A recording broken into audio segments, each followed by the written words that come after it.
Добар ден! Со ова кратко видео ќе се обидам да ви дадам напаствија за решавање на задачите за движење што се наоѓаат на страна 33 од учебникот по математика, трет дел. На оваа страна има два типа задачи.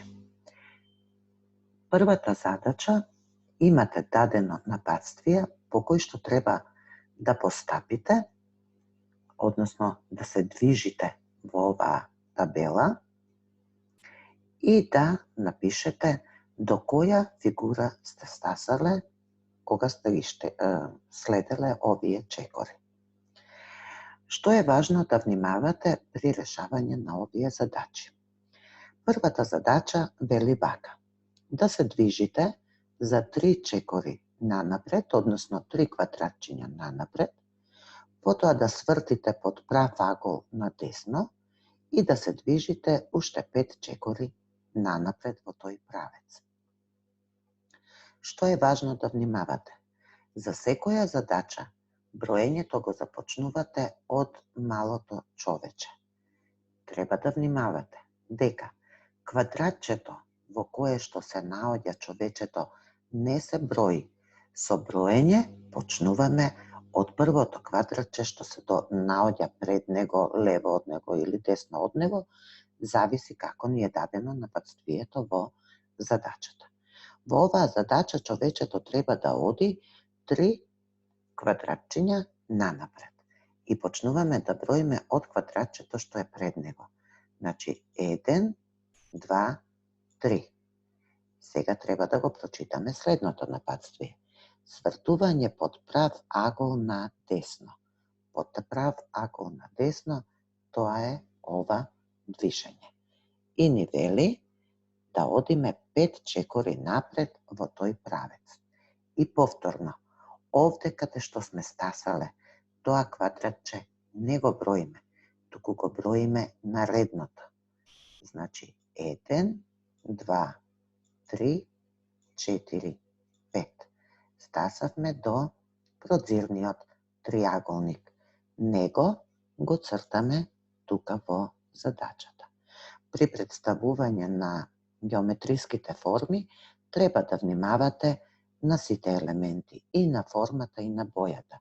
Значи, ако е провиден триаголник, таков да го нацртаме. Ако е портокалов квадрат, таков да представиме и на линијата. Јас овде ги боев по линијата низ кој се движиме, за тоа вие полесно да го воочите.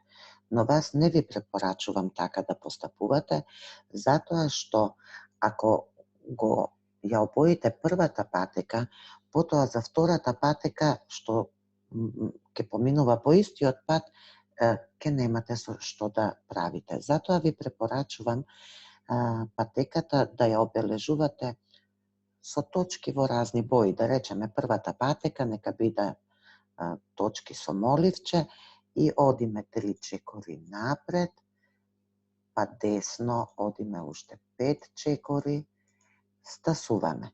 За следната задача која што ни препорачува да одиме 5 чекори нанапред, што значи да се движиме пак по истата патека, ставајте точки во друга боја.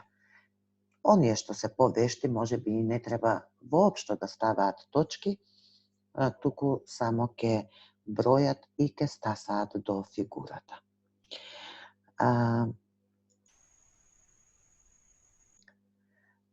Втората задача пак е друг тип на задача. Оваа задача бара од вас вие да определите патека на движење за да стасате до ѕвездата што е во овој агол, а третата задача да напишете патека по која ќе стасате до правоаголникот во овој агол. Како треба да постапите? Јас не би сакала да ви ја решам задачата, затоа во оваа табела, еве, поставив едно смајли и ќе ја решам задачата така што ќе стасам до ова смајли. Задачата со ѕвездата и задачата со правоаголникот ќе треба вие сами да ја решите. Значи, како треба да постапиме? Прво треба да се исцртаме патека по која што мислиме да стасаме до смајлито. Еве јас си замислив дека вака е најдобро да стасам до смајлито, си ја нацртав патеката, сега треба да го опишам патот по кој сум стасала до смајлито, односно вие ќе треба да го опишете патот по кој ќе стасате до ѕвездата или да го опишете патот по кој ќе стасате до правоаголникот. Ќе запишуваме на истиот начин како што ни беа дадени записите во првата задача. Значи, што направивме? Броиме. Одиме во правецот на лево, значи треба да му кажеме на човечето да се движи на лево 1, 2, 3, 4 чекори. Тоа го запишуваме. Значи 4 чекори на лево. Сега тука имаме свртување под прав агол. На лево или на десно? На десно. Тоа треба да го напишеме. Свртување под прав агол на десно. И да му кажеме на човечето сега колку чекори да оди. Значи, овде кај што сме, ова квадратче не го броиме, туку почнуваме од наредното. 1, 2, 3, 4, 5. И велиме 5 чекори напред. Пак имаме свртување. Сега ова свртување е на лево под прав агол. Тоа треба да го запишеме. Свртување под прав агол на лево. Колку чекори треба да оди? 1, 2.